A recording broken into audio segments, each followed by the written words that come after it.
one on earth is to blame for the way you feel, because it's your reaction to every given situation. And I've come to realize, now I don't know what tomorrow's going to bring, but for the last 23, 24 years, I've come to realize that everything that happens in my life, absolutely everything, is to test my faith with God, is to make me either go closer to him or away from him, according to my reaction, or according to if I judge the situation or overreact to the situation or not. Absolutely everything is spiritual. Everything. And I want you to know that, because for me to know it and be able to live it, I was a weak, pathetic person. And for him to change me in the manner that he has, he can do it to anybody.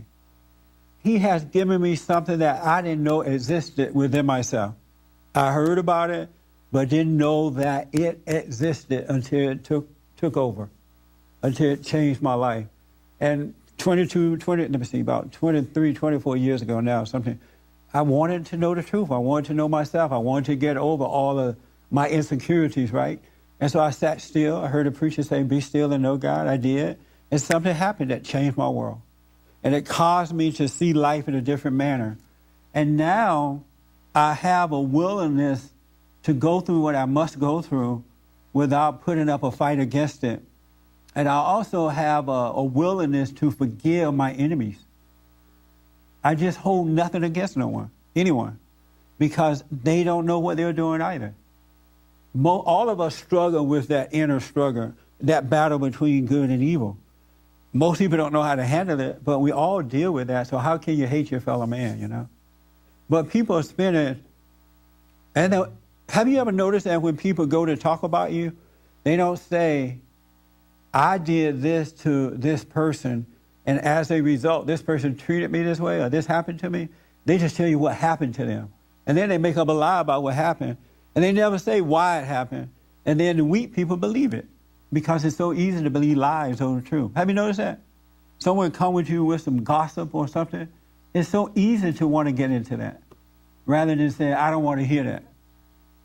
Go to tell them, I don't want to hear why you're telling me. But you're not going to be free until you can find that place within yourself and live this way. I'm telling you, it's wonderful. But it's in you, everything you need to know. And you got to be careful how you associate yourself with children of Satan, because they will eventually influence you. Because they want to do to you what hopefully you would like to do to them. And what you would like to do to them is to set that example so they can overcome. But what they want to do is seduce you so you can overcome and go their way. That's what this battle is all about. So be careful what you hear. People don't tell the truth when they're mad. There is not one person on earth that tells the truth when they're mad about themselves. They'll cut themselves out the picture, and they'll be like, oh, I'm just a victim. I just can't believe that this happened to me. And they didn't. But what did you do? Nothing. Okay, these things are just happening, right? Right. But just be aware, folks. Children of God are supposed to live differently than what you're living. You're not supposed to be upset. You're not supposed to go without peace. I absolutely have peace. And so far, nothing, no thing, or nobody has been able to disturb that peace that I have. And I deal with a lot of stuff, especially when you kind of in the forefront in the manner that I am. You know, you're kind of out there. You deal with a whole lot, but you deal with a lot even when you take a stand anyway.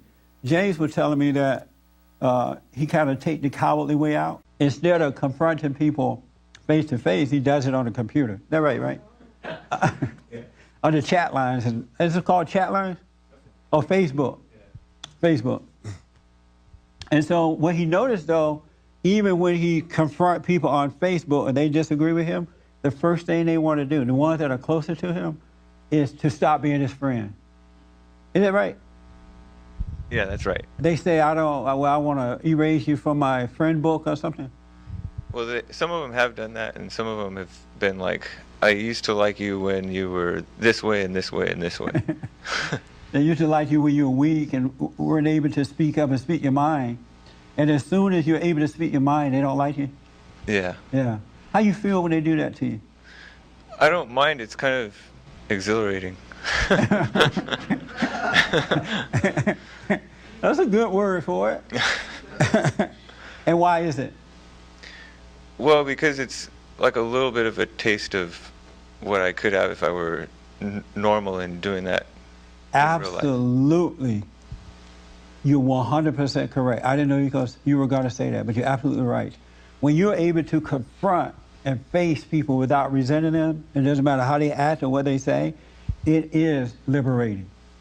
It really is.